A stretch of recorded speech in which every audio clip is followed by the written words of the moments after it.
Basnin Marco Rayan, and this is episode 22 of the Vegans for Palestine podcast. In this episode, Dalal speaks with Frasco about veganism, activism, and anti-colonial ethics. Together, they explore Frasco's journey to becoming vegan and the awakening experiences that shaped his thinking.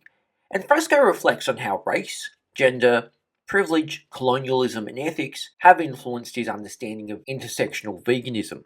The two also discuss how some animal rights activism can, perhaps unintentionally, reproduce racism when they ignore social and historical contexts, drawing on examples ranging from mainstream vegan documentaries to indigenous foodways, and from Palestine to Latin America. Dalal and Frasco examine colonial land use, the animalization of the people of Gaza, and speciesism. Ultimately, they argue that veganism should not simply be viewed as a Western luxury, but rather should be viewed as a global and accessible ethical framework that must be rooted in justice. Enjoy this one.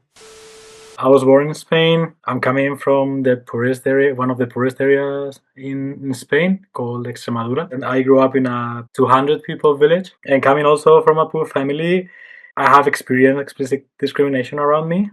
So I've been always quite rebellious against injustice, initially because it affected me personally. According to the activism, I supported and participated in various social movements for public services, for workers' rights, against racism, against LGBTQ plus discrimination, etc. It was later when anti-speciesism came along. It meant like the missing piece of the puzzle. So I moved to Madrid when I was 20 to study and work. And years later, while I was walking with a friend through the city center, I saw a group of activists with a stand where they were collecting signatures for animal rights. In this case, it was to shut down a mink farm in Spain. And one of those activists, to whom I am very grateful, approached me to ask me if I was in favor of animal rights. For as long as I can remember, I have always been against hunting, bullfighting, and waiting fire, for example. Then she asked me if I knew what speciesism was, and that the activists there were vegans. Both speciesism and vegan were completely new terms to me. In fact, my first question when I learned that there were people who didn't use any animal product was like, is that possible? And I remember they gave me a piece of paper that explained what speciesism was in general terms. And about a week later, I saw the paper on my desk and searched it on the internet for more information about speciesism, which is what I found in the documentary Earthlings. And I watched it the whole thing. Talking about the transition, I didn't become vegan overnight. To be honest, I don't think that anyone can destroy all the prejudice and all the speciesist propaganda that you've been normalizing since you were a child in a single day. But the truth was that Earthlings got me thinking. And over the next few months, I started to change certain habits, being more aware about what I was doing in my daily life. Until one day I was at the supermarket and picked up a package of meat. I put it in my shopping cart and immediately felt bad about myself. I felt like disappointed because I thought you're doing something and you are supporting something that you know goes against your principles or your values. So I left the meat at the supermarket. And when I got home, my intention was to be vegetarian for a while and gradually give up animal products. But while I was cooking pasta, I was preparing a cream sauce with cheese and eggs. And meanwhile, I was preparing it, my conscience came back to slap me in the face again. I thought that I already knew that what was behind the dairy products and eggs. And then I asked myself, like, how long are you going to excuse yourself in order like to continue enjoying the taste? Because I knew that I didn't need it and I didn't need any kind of transition. So I felt so bad about myself and I threw the cream away. For me, it wasn't hard to give up animal products. I always said that if I knew it was going to be that easy, I would have taken that step earlier. The problem is the society wants to push you back toward that normality about consuming animal products. The problem is that people around you are going to be questioning you about your decision and why are you doing that. I guess because they feel uncomfortable with you around, because you are putting them in front of a mirror, I guess. And that's why. Yeah, like to be honest, like vegaphobia is a real thing, especially if you reject animal exploitation for ethical and political reasons. It's very common that we as vegans or I'm sure also vegetarians and people who don't eat meat, they come across these experiences where they feel there is some sort of prejudice against them, and that people simply ridicule them or devalue them a certain way because of their choice of being a vegan or vegetarian. But this term, vegaphobia, it came, into scholarly media, research and work in the early 2000s, and it's, I think, to the best of my knowledge, it's hard to track it specifically to one person or a certain date, at least to the best I tried to do it. But it's around that time, that in the 2000s, that this term came to life, and it's commonly traced somewhere in the European media and the academic discourse in the mid to late 2000s, especially in the UK and France. And basically, those negative attitudes, the hostility basically towards the non-meat eaters, we can really find in various contexts. You really observed a lot of campaigns, that you were part of as an activist, or that really you've seen how they unintentionally reproduced racism, especially when focusing on certain cultural practices against animals in different parts of the world. At least this is what we had in our previous conversation before this episode. So what does a non-racist, anti-orientalist approach to animal advocacy look like to you in practice? At least. And if we can expand more on this, tell me more, how do you think the vegan activists can be accountable to communities it critiques while still advocating for animals? Yeah, I've seen that, and I realized also about all that especially in the big organizations for animal rights. It's something that they do so much. When I started being vegan, the first step I took as well was like to get into animal right activism, and then I joined like a famous group in Madrid. For example, we were doing street activism while I was collaborating with that NGO, and that was in 2014. And one of their actions was to call for a ban on dog meat in China, for example. And the campaign was carried out with a stand where signatures were collected while a documentary about dog slaughterhouses in China was screened. And people, they could be walking in the street and suddenly being like, they could see the images recorded in China about like all those slaughterhouse and all the and what they were doing to dogs. And although I understand that the original intention may have been for people to make the connection that there is no difference between a dog and a chicken, for example, people on the street didn't make that connection, and most probably because they didn't want to. And everything went into racist territory, where the comments were that the Chinese are crazy, this kind of racist comments in the street. And not only that, for example, like PETA is one of the biggest examples of how wrong animal rights organizations can be in these terms. To begin with, as long as your country still normalize the use and killing of animals, it cannot be lecture another culture. Like, if local activists who do exist ask for collaboration, then I don't think there's anything wrong with that. But that doesn't mean that you cannot talk about the issue on a personal level. Exposing violence and alternative is necessary, but when it comes when it comes to international campaigns, you have to consider whether it will help animals or whether it will harm a minority or already demonized group. Here in Spain, for example, like Muslim people celebrate Eid al-Adha. So there are also some campaigns here by some groups. Like, if you have a Muslim neighbor and they are going to celebrate this, like, it's not allowed to do this, so you need to call the police. Not only that, I mean, which is like problematic because it's like you calling the police by people who are already demonized, and this is not going to help anyway. If you want to, you can talk to them or have a conversation or any other thing, but not just to call them. But the police is like the last thing you can you can do. The thing is, like, if you read the comments on the post when they were like posting about all this campaign about calling the police, most of the comments were like they can go to the countries to do it. So in this kind of comments, you can see that people don't care about animals because they are like what they are doing is like, so basically what you are promoting with this kind of campaigns are xenophobia and racism because you're not spraying awareness about what animals are going through. Basically, yeah, anti-Orientalism, anti-Orientalist animal advocacy is not really a vibe. It's not just, a trend. It's really a design, or it's a design choice. It's an ethical really approach, and you apply the same principles everywhere, and you basically share the power with affected communities, and you're really addressing and targeting systems. It's not just some culture. And I think this is where we fail as humans and people to understand each other and where things come from. And it's easy that way to just promote or just create a certain idea about a certain community and just easily judge them because, oh, they kill this kind of animal and they eat that animal here for whatever kind of celebration or whatever kind of tradition. You really draw a lot on the concept of animalization, and you connect that to racialized oppression. And these are common concepts or themes and ideas resonant with Frantz Fanon.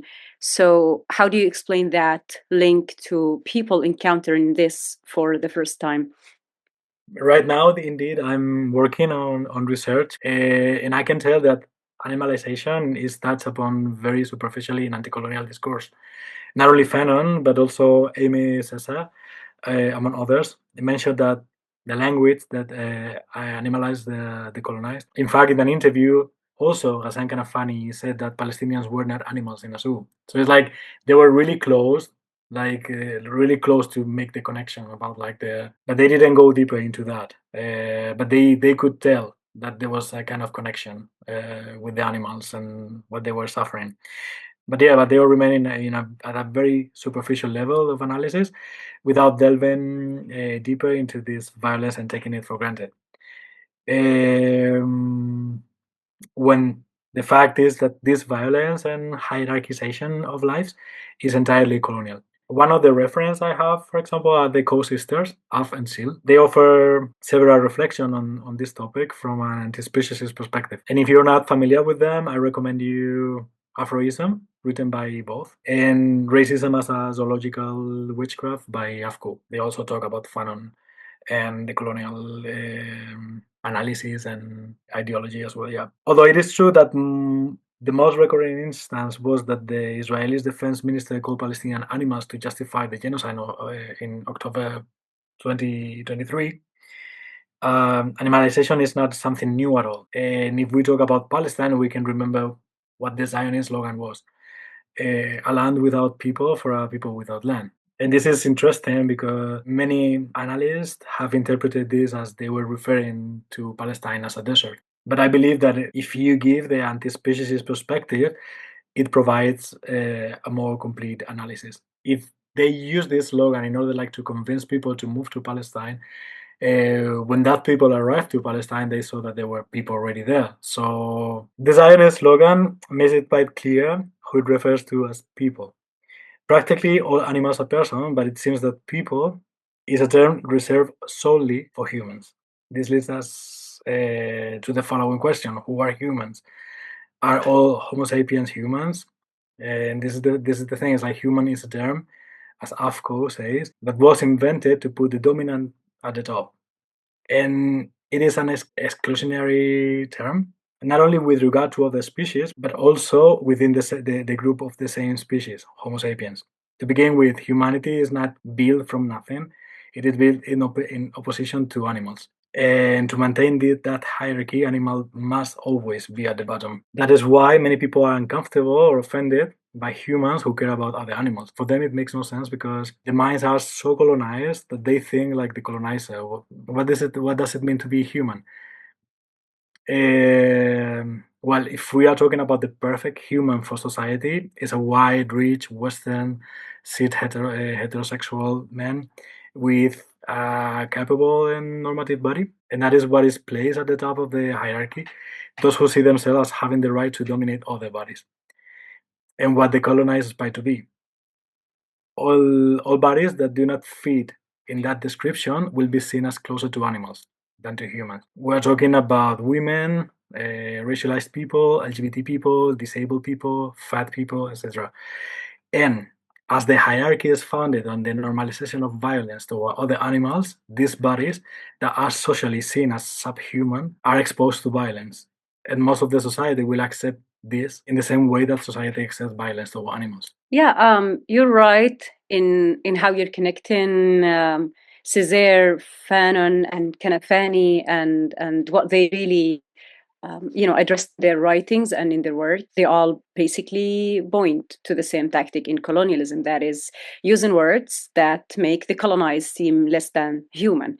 And there are plenty of examples in the media, especially today, in the case of how people are referring to Palestine and Palestinians, especially Zionist settler, ex-prime minister, ex-minister, those titles in the government, but basically using the words that make the colonized seem less than human. It shows how this language makes domination look normal. In Fanon, he explains how it shapes people's minds and excuses violence, basically. And for Kanafani, Palestinians are not animals in a zoo. It really rejects and dehumanizes gays.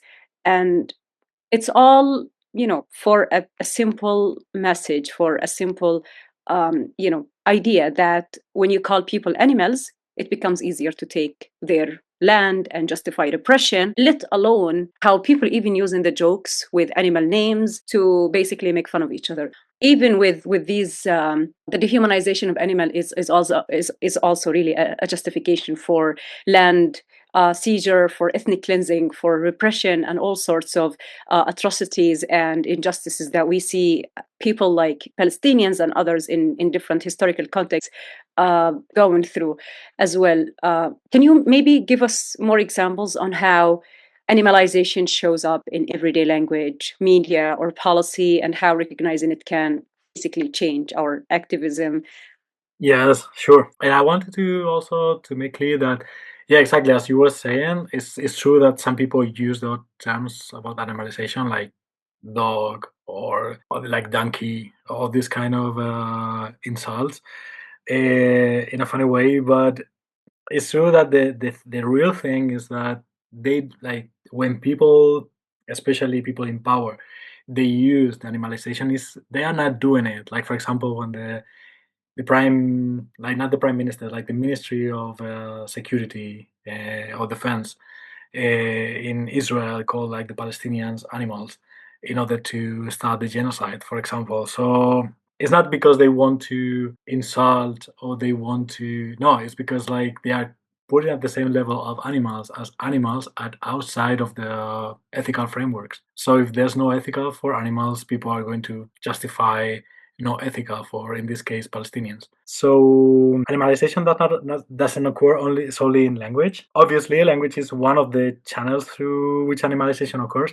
But for example, like Bolsonaro in Brazil compared the black population to cattle. As I said, as I mentioned, like Israel has called Palestinians animals on many occasions. Like for example, there was also one of the members of the Knesset. Like she said that Palestinian women were giving birth to snakes, for example. So there's so many like in the case of Palestine, we can have like so many examples. Trump also has called migrants animals. Several politicians, for example, have said that homosexuals are worse than animals. So yeah, like recognizing this, analyzing and how this work and how it's connected, like the violence to animals, will radically change activism. Because until now, social movements have been constantly trying to demonstrate humanity. Something like, for example, Silko explains, and also I agree with that. Those groups that has been dehumanized. They're trying to humanize themselves.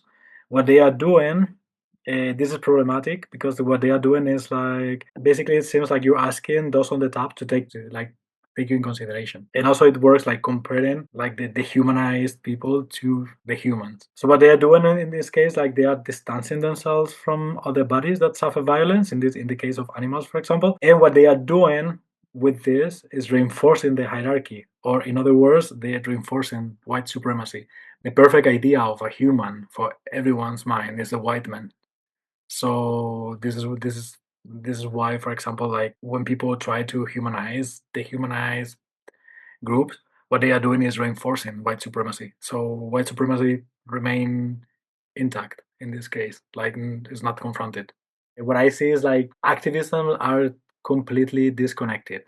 on the one hand. It's like they are like different bubbles, like with different struggles or causes. So this is problematic because I think that people should connect the dots and say and realize how connected depression work and how they feed themselves, like how into each other. But talking about this kind of people, I think that, well, on the social media, I think, like, for example, what I can see, and I don't know, maybe I'm wrong, but what I can tell is, like, for example, there are people that are like, they've been specialized about talking one topic. In this case, let's say animal rights. And this is one of the victories of neoliberalism. It's like that in the individuality that make people like just be focused on themselves and not see anything farther than 1 meter away from them. So what's happening with these activists or these kind of people? I think, like, first of all, is like they want to, yeah, like it's what they call like the single issue activist. And it's like they just want to get focused on one thing in order, like, because they think that that way they are going to reach more people. And this is the thing, is like, I think that activism is not, you cannot measure activism about likes or comments.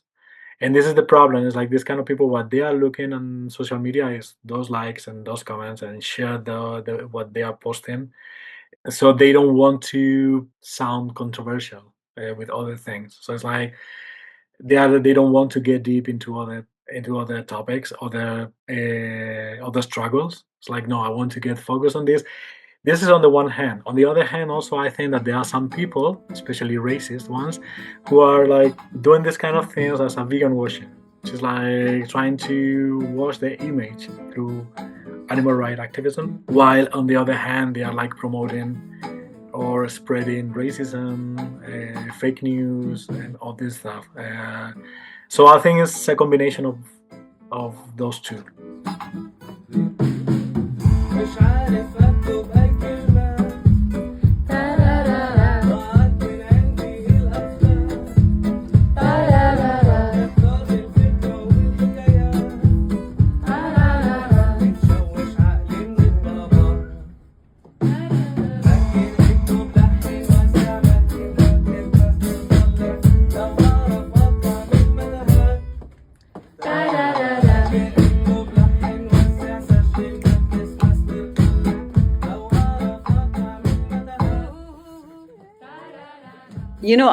I'm different. I didn't really go vegan because I watched any documentaries, or I wasn't really even, it wasn't a decision based off of documentaries, but I did have conversations like this one before with close friends who went vegan because they watched documentaries, and other ones where the main motivation for them to quit overnight and become vegan, or even gradually transition to become, from vegetarianism to veganism. But speaking of that, do you think there would be any sort of media starter kit for people in the world, from, say, Spain to Palestine, crossing through the Arab countries? What would you recommend that media starter kit includes, and why? If it's documentaries, if it's other channels, if it's other resources? Well, this is a tough question because I think that it depends on the point that you start, because not everyone starts at the same point. I mean, for example, in my case, I was aware about animal suffering. I mean, I was against bullfighting, I was against hunting, I was against wearing fur. So I was like kind of aware about at least some animal rights. So, but there are other people, for example, that they see all these kind of things like normal. So, for example, I showed Earthlings to some friend of mine. Some of them they changed, but some of them, for example, it's true that they stopped eating animals for a few weeks or a few months, but they came back to eating animals. And the thing is, like, as they saw the most extreme images, I think that nothing else is going to affect them in that case. So I don't have an answer for that. I think like it depends on yeah, it depends on the perspective of the person and which level they have about empathy toward animals. Because if they see, like, if the society has brainwashed the mind, absolutely. Even though even if you have an animal being killed in front of them, they are not going to maybe shed a tear. Maybe if you could share any of your personal experiences on vegaphobia, basically, and if you've had such experience with, such critique when it comes to, you know, this is not the reality because you watch this in a certain documentary and you just think this is everywhere. Yeah, well, well, I wanted to talk about, yeah, like the first part you were saying. For example, like when I was in Palestine, I remember like talking to some people and they were talking, they were telling me like, yeah, of course I understand why you're vegan because the way that animals are treated in Western countries is different from how we treat them here. But to be honest, this is an idea that everyone has in their own place. Like for example, it's the same. Like when I was talking to people here, they are saying like, but what about the way, like, let's for example, let's say like, how about like the way Muslim people kill animals? This is so savage and all this, and it's funny how on the other side is the opposite. It's like, so this is why, like for me, like there's no ethical way, there's no right way to kill someone who doesn't want to die. And this is the thing, like people should see through the perspective from the victim. But not only that, I mean, also like why vegaphobia is a thing is rooted in the society and and also in the system of domination that we are living. Because at the end of the day, like animal exploitation, especially meat, is a symbol of domination. So this is why people don't want to reject that. And also, like the other day, I was reading to Christopher Sebastian, and he was talking about this. And this is why, like most of the people, even though they're talking about liberation, they don't care about liberation at the end. Like what they are calling, what they mean with liberation, is to get the same status as the white men. And the problem is like the white man status is based on the domination of others. So this is why, for example, like vegaphobia is rooted on this thing. Like they see you as less human because you are not dominating. So because for them, for you to be human, you have to dominate. And the first things as bodies, like the first bodies you need to dominate are animals. And this is why. But not only that, it's like there's so many ideologies implicit in meat. For example, like first of all, sexism, and this is something that Europe. So for me, this is why that there's nothing else more Western centric than the animal exploitation, because for example, like in the 19th century, UK spread all around the world that to be a man you need to eat meat, and this is something that is totally accepted in the whole world right now. So first of all, that like the masculinity understood as the more animals that you eat, more masculine and more manly you are. So this is one of the things. Second of all is classism, because people think that eating legumes, vegetables, seeds, all this or fruit, this is for poor people because everyone can afford that. But animal products is something more expensive. So this is why, for example, on social media, everyone is posting about when they are eating meat. For example, if they are eating lentils, they are not going to post it. This is why, because what they were showing is like that status. It's like I'm eating meat. It's like I'm on this position. Also racism, because like the diet that nowadays is globally is based on the Central Europe diet. Not even Spain is right now, because like Spain has been, for example, like being so proud of the Mediterranean diet, but now like the Spanish people they don't eat a Mediterranean diet anymore. Like they eat so much meat, and this is this not Mediterranean diet.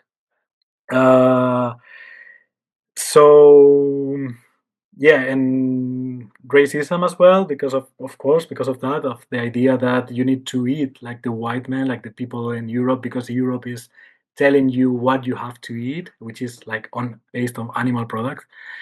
And this is why when people say that no, veganism is so wide or is so Western, it's like if if I really want to eat at least some vegan options, I need to go to ethnic restaurants, because if I go to Western restaurants, I'm not going to find options as much. Like maybe in the best of the cases, some fries, but just that.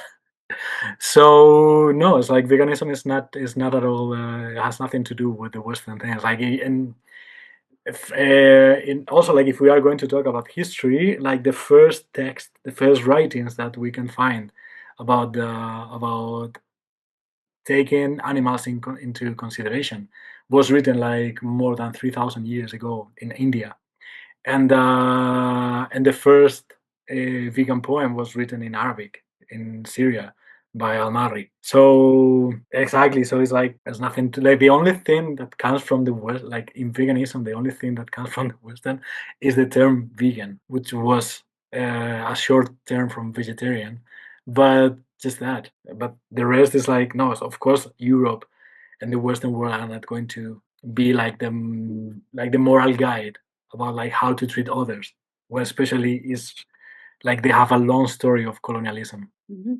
Yeah, this is pretty much the moral authority sort of justification. But I really enjoyed all those really amazing points that you really mentioned, and the very point about people really just bragging about all those vegan plant-based alternatives that they just share on social media and gain lots of likes and shares and like all the praise that they get on social media for the alternatives. Really, it really speaks to the lack of knowledge and the absence of appreciation of the indigenous cultures. And in a lot of communities where certain vegans, you know, represent themselves as indigenous to XY community, I don't want to name anything, but you will understand it from the context, is there is a lot of just like there is no original authentic food there.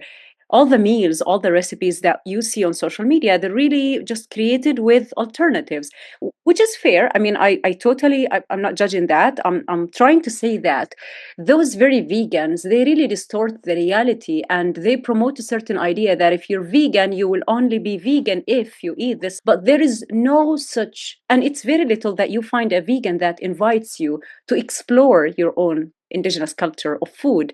The food tradition, the food conversation is missing, because it's really, at the end of the day, it's just a capitalist consumer idea that you consume this, you eat this, you're vegan, you're buying this, you're supporting this brand, this is a new alternative for you, this is a new option for you, and that's the only kind of like narrative that we see on social media. Not for everyone, not for all vegans, but at least the very popular ones that have millions or even hundreds of thousands of followers on their social media. They pretty much follow that trend. They have to be vegan to show they're vegan when they post themselves with XY brands.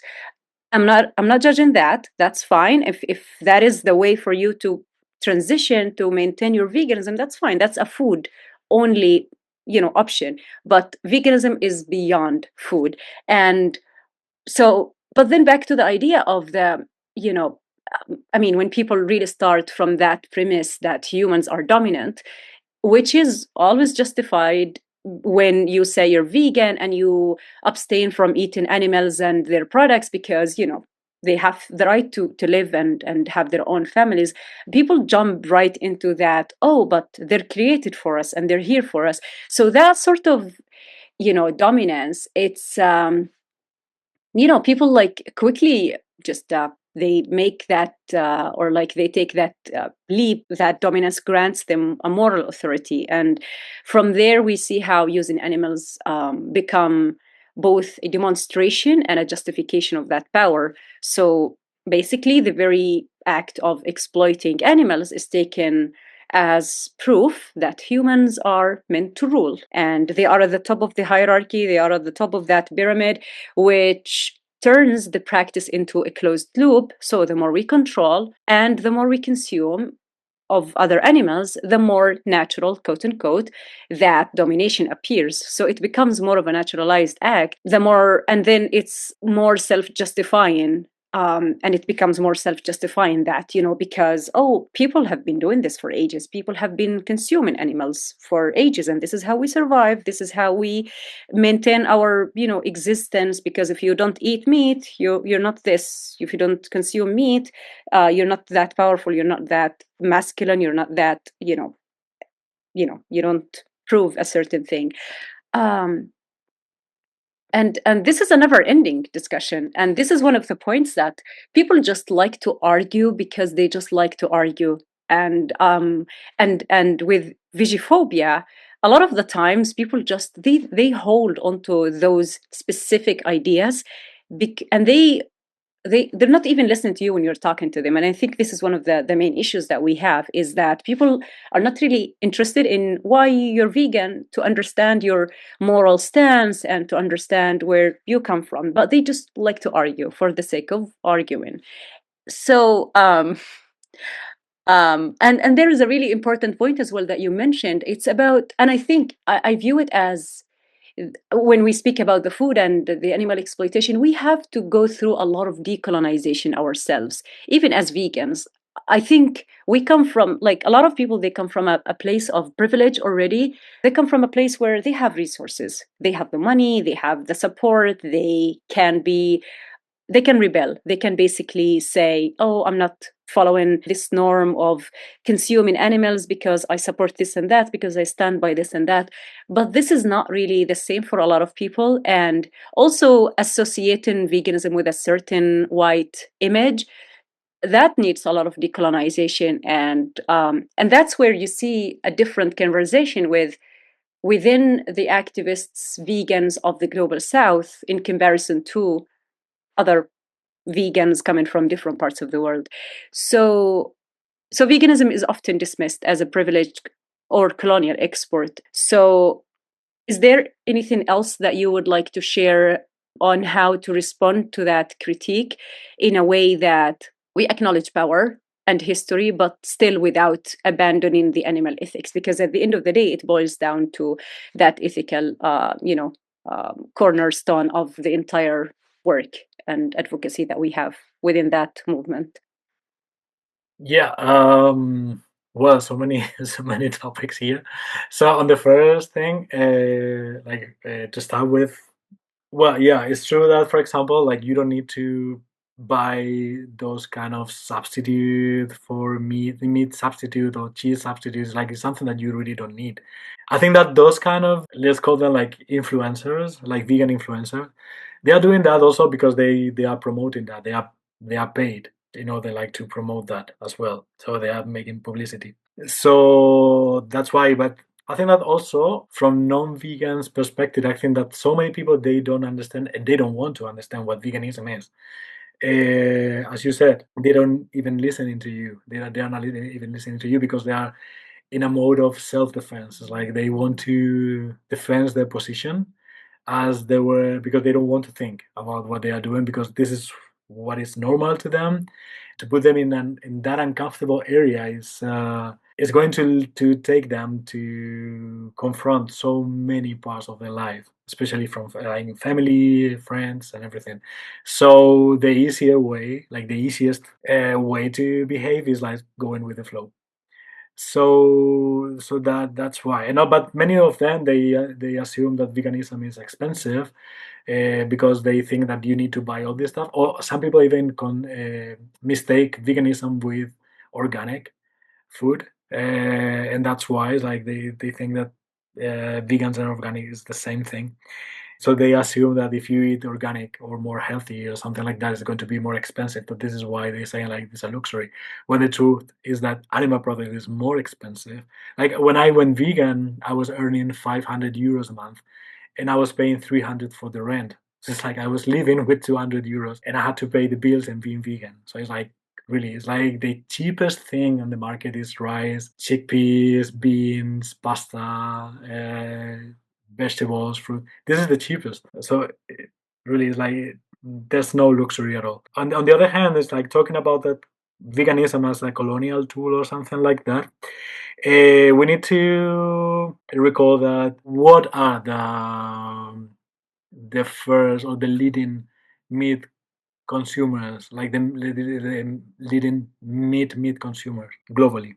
For example, like so, if we check the list, we're going to find the U.S. We are going to find like on the top, we're going to find the U.S., Argentina, Australia, Israel, Chile, Brazil, all those. Beside that, they are the countries that most meat consume per capita. They also have, for example, in common, like the politics and the laws that they have toward the indigenous people from those territories. And also like how, for example, in the case of the American continent, for example, if we talk about that, like how they stole land from indigenous people, like they needed the livestock.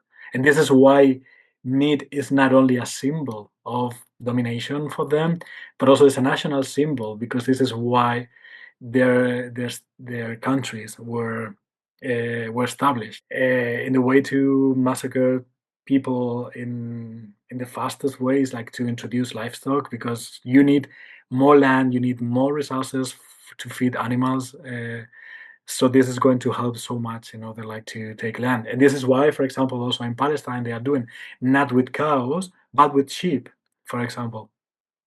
So that's why. So it's funny how they say that veganism is anti-indigenous. When, for example, like to consume meat, you had to kill, really, like, and massacre full continents. This is why, for example, this is the way like the United States or Canada were established. Also, Argentina was established, or Chile, or Australia. And why, for example, in the media, I remember like not long time ago, the newspapers in Australia, they were saying, they were calling vegans anti-Australians, because for them it's like, you like, if you are Australia, if you are if you're Australian, if you are white, or if you are America. Or this is why, for example, Trump has changed the pyramid of the food pyramid in order like to promote more meat and more animal products. Like, if it was that wide, if it was if veganism was that wide or that colonial, this kind of far right politicians would promote veganism. But for them, it's too clear that it's not. It's totally the opposite. It's like the more domination you can show, the better.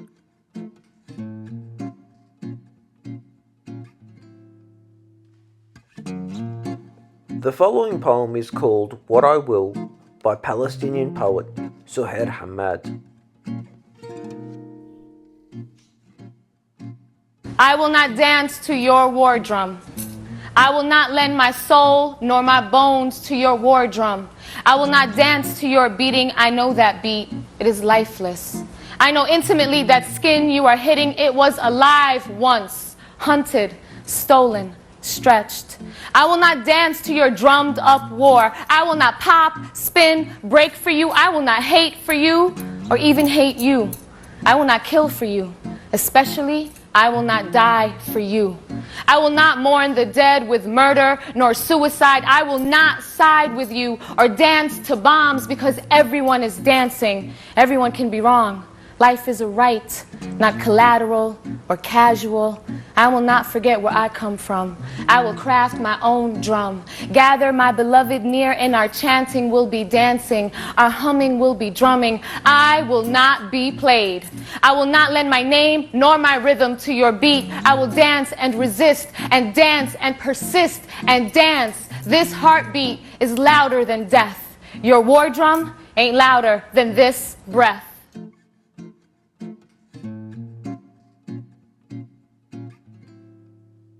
when we speak about Palestine, for instance, and what I am also experiencing firsthand in Palestine is that we see the settler attacks day in and day out are increasing, and they're expanding to larger areas of land across occupied West Bank, and the livestock systems basically they help colonizers convert fluid and shared landscape into fixed securitized estates.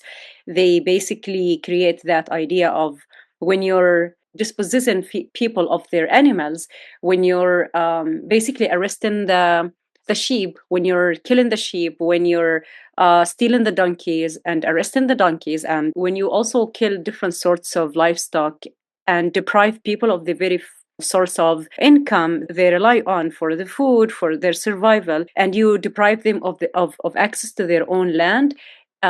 Because, for instance, what we see from the settlement agriculture and the state-backed settlements that people like in media call as outposts, but they're really settlements. They use flocks, they use fencing, demolition orders. They bring certain kind of like animals to graze the land. Like, for instance, they use their sheep, they use cows, and those even grazing restrictions that they bring with them, they aim like this all like aim at pushing Palestinian communities off their indigenous lands. And we have sadly been seeing and following in the news how in Ras Al Ain, in Al Auja, for instance, how for the first time since the Nakba, we have lived, a live streamed ethnic cleansing of an entire community from their indigenous land. And in other parts of Susia, in southern Hebron, for instance, we still see people going through the same struggle day in and day out, and every family, every day there is a new struggle. So they pluck all sorts of life supplies from the water, from electricity. They even block the roads, they destroy, they demolish everything. And even for like even water pipelines, like they basically ruin that to ensure that Palestinians in these communities, they don't really have access to water. So when you deprive people of water, of electricity, and you invade their places and threaten them all the time, you're stripping them of their basic rights, and it becomes challenging and hard to survive in such situations. So I don't know. It's really hard. It's a tough thing that we are witnessing and seeing happening and live streamed, and the world still keeping hush hush. They're still silent about that. And to sort of wrap up with this on these different topics, is there a specific thing that you view as important for vegan ethics or vegans who adopt an ethical, moral stance? Do you think there is anything in particular that they should start with? And when they start their journey, when somebody says, I'm becoming vegan because of X, Y moral reasons, is there anything that they could start off with, and in the way they connect vegan ethics with their advocacy, their work, what they're passionate about, what they want to stand up for? Well, my advice is that you must be ready, they like to, like ready for fighting around you. This is the thing. It's like, first of all, I think that try to connect with other vegan people, they like to find some support, because sometimes you are going to feel kind of isolated. For example, in my case, like if I'm like, I didn't know even a vegetarian. So I started everything by myself. It was like going against the flow all the time. So any birthday party, any familiar dinner or lunch, everyone is going to ask you stupid questions. Not because, maybe just a few of them, maybe they are interested. They are interested on what they are asking. But most of them, they are not asking you, like because they want to know. It's because like they want to see what are your fails, or what are your mistakes. as a person, in order like to say, okay, you're not perfect, so you are doing this, so I'm going to do this. So now in order like to excuse themselves. So my advice is like, yeah, try to connect with vegan people, try to find groups in order to do activism, educate yourself, because you need to dismantle a lot of propaganda and prejudice about veganism, because they are going to, like, especially nowadays, people hear a lot that if you are vegan, you don't get all the nutrients, or you are going to get sick, or all these kind of things. So you need to educate not only about about animal rights, but also about at least a bit of nutrition, in order like to know where you can find iron, omega-3, and all this kind from a plant-based diet. And yeah, so basically that would be my advice. Yeah, indeed. Education and support groups, networking with vegans who truly align with your shared values, and also staying human and humble in your journey to learn and unlearn and maybe relearn are really keys to your journey, because it's really a journey. It's a journey of becoming more human, more ethical, more aware, more conscious in every way possible, that it helps you really connect with the world around you. And it's not just about you, your body, what it needs and what it's lacking, and trying to just fill in that gap. But it's bigger when you really view it in the way how you really are passionate about other people, other human beings, other struggles, other communities, and staying true to yourself, and being that passionate about the world. And I don't really wish to end this here. I really, I'm really enjoying this conversation with you, Frasco, but I'll give you a break for now. And I really hope to come back to having another episode with you to expand more on a lot of the things that we have touched on today. And it's been really an absolute pleasure having you on the Vegans for Palestine podcast. And I really had a good time talking to you. Thank you so much. Yeah, me too. I really enjoyed this conversation. Yeah, of course, like we left so many, because we can get deep into so many, and get deep into any of those topics we've been talking about. So yeah, and many more. Thank you very much, and we will talk soon. مش عارف أكتب أي كلمة،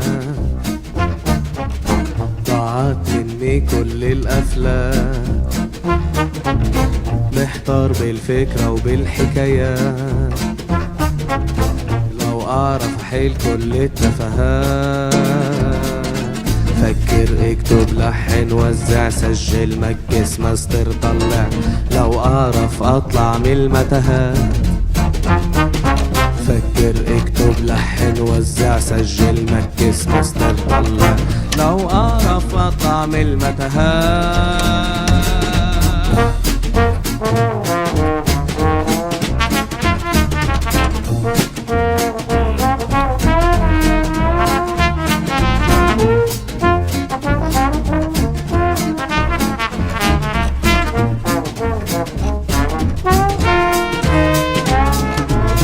خلع ظهري من القعدة على كرسي الاستوديو ورا الشاشات، نفسي اروح لكنه اجا، ذكرني قول على الطلبات، فكر اكتب لحن وزع سجل مكس ماستر طلع، لو اعرف اطلع من المتاهات، فكر اكتب لحن وزع سجل مكس ماستر طلع، لو اعرف اطلع من المتاهات.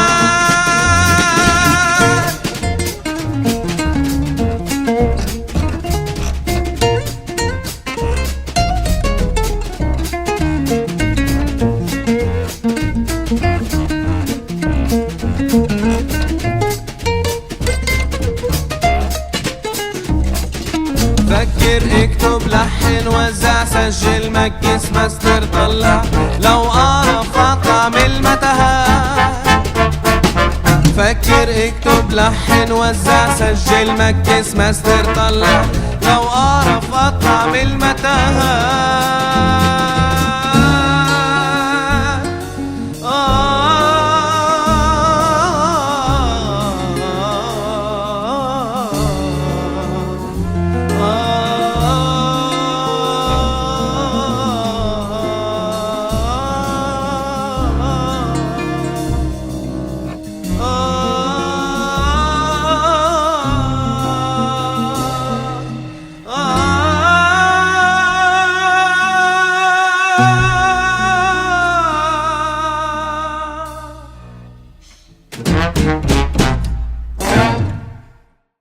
معكم ريان كمان مرة. And I've got one final let me try that again. معكم ريان كمان مرة. And I have a final message for you all. Free Palestine and fuck Israel. Yalla bye.